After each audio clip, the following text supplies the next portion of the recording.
guys, bagaimana kabarnya? Baik kan? Kita sharing yuk.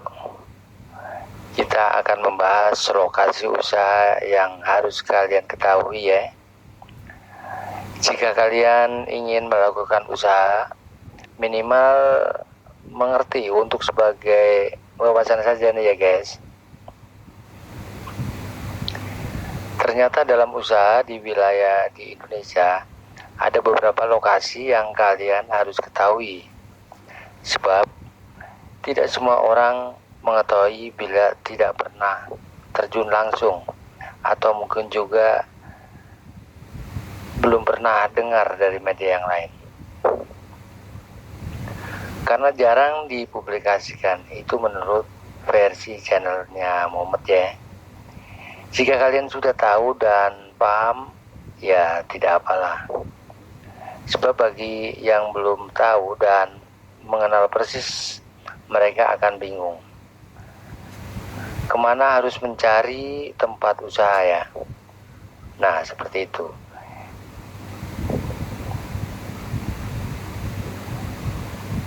Jika mengandalkan kios saja di pinggir jalan, belum tentu maksimal, karena setiap lokasi berbeda-beda. Jadi tidak salahnya kalian mengerti dan paham, khususnya yang ingin atau ya, yang baru mau mencoba mencari usaha. Sekali lagi, jangan terfokus dengan usaha kios di pinggir jalan atau gang. Kalau rame ya nggak apa-apa ya. Usaha disesuaikan dengan kemampuan dan budgetnya juga.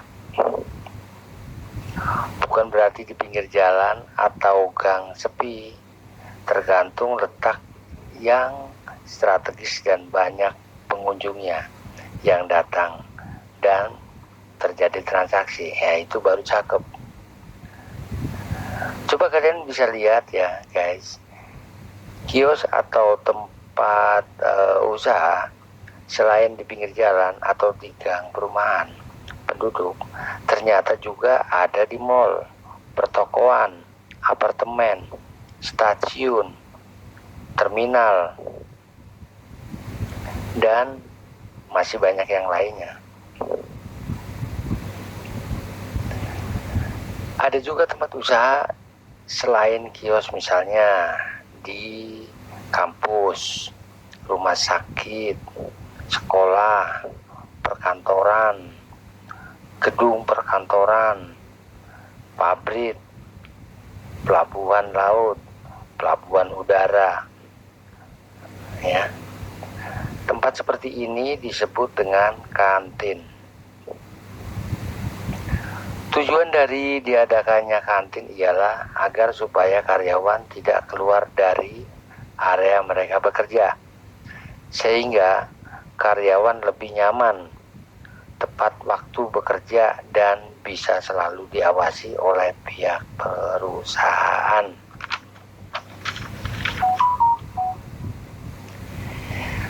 Tapi sebelum lanjut, tolong ya guys, di-subscribe dulu ya, supaya channel ini bisa berkembang ya guys. Oke, makasih. Saya akan memberikan pemahaman atau gambaran tempat usaha sebagai perbandingan saja ya guys. Pembanding atau perbedaan yang menonjol guys.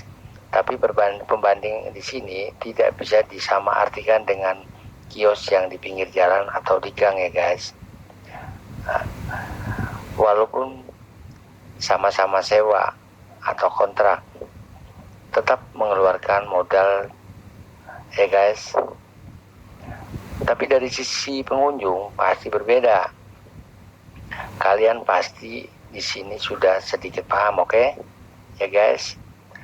Karena pengunjung sudah paham jika di tempat seperti mall, pertokoan, atau pengunjung bisa memilih sesuai dengan keinginannya.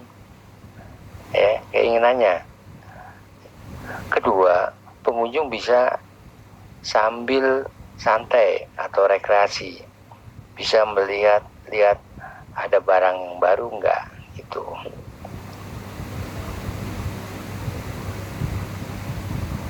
Yang ketiga, lebih nyaman, bebas memilih, dan sebagainya.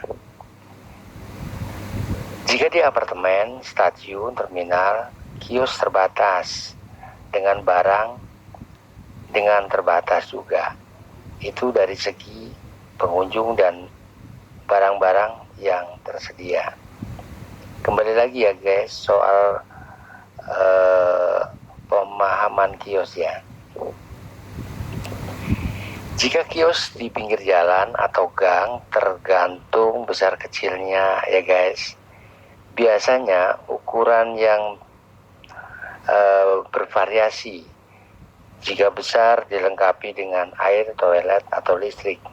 Tapi bila kiosnya itu kecil, biasanya tidak ada, hanya fasilitas listrik saja. Untuk air dan toilet itu biasanya misah, ya. Sedangkan harga sewa bervariasi, apalagi kalau di daerah beda ya. Sedangkan di perkotaan biasanya biasanya kalau di perkantoran, ya, pertokoan biasanya lebih komplit. Ada airnya, toilet, listrik, ya. Pertokoan terkadang bisa satu lantai atau dua lantai. Jika dua lantai disebut ruko atau rumah toko. Kalau ruko komplit ada kamar tidur dan dapur. Biasanya kalau toko jarang disewakan, tergantung pemiliknya.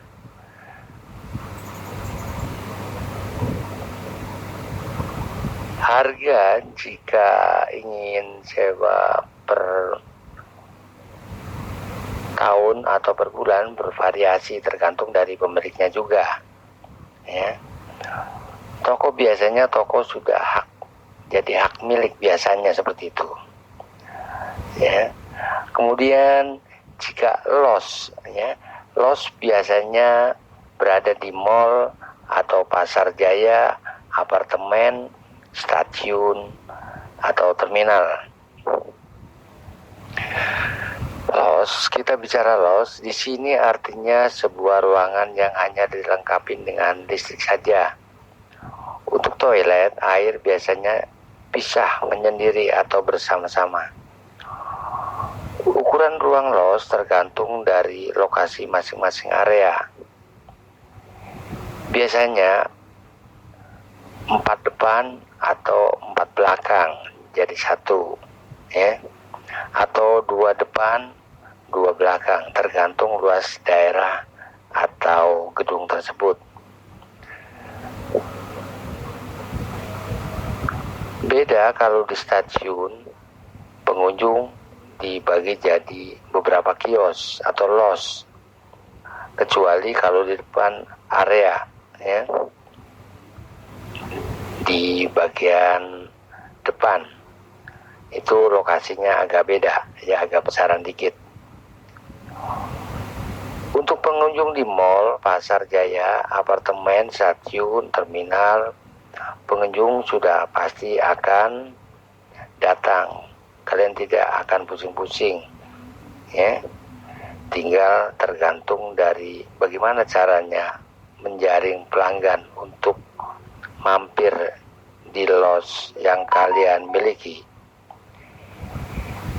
Itulah beberapa lokasi tempat usaha yang perlu kalian ketahui. Jika kalian ingin usaha di tempat tersebut, sebaiknya kalian harus hubungin ke bagian pengelola pada jam-jam kerja. Kalian bisa tunjukkan apakah masih ada tempat usaha yang kosong atau tidak. Jika kalian beruntung, maka kalian bisa masuk. Oke, demikianlah sharing channel dari Mumet Properti. Mudah-mudahan bisa bermanfaat, dan semoga kalian yang akan memulai usaha bisa menambah wawasan. Selain wawasan, jika kalian beruntung dapat tempat tersebut, ya, jika kalian mau berusaha. Nah, itu sebagai gambaran dan yang mau usaha. Oke, sekian. Terima kasih. Sampai jumpa dan salam dari Mumet. Oke, makasih.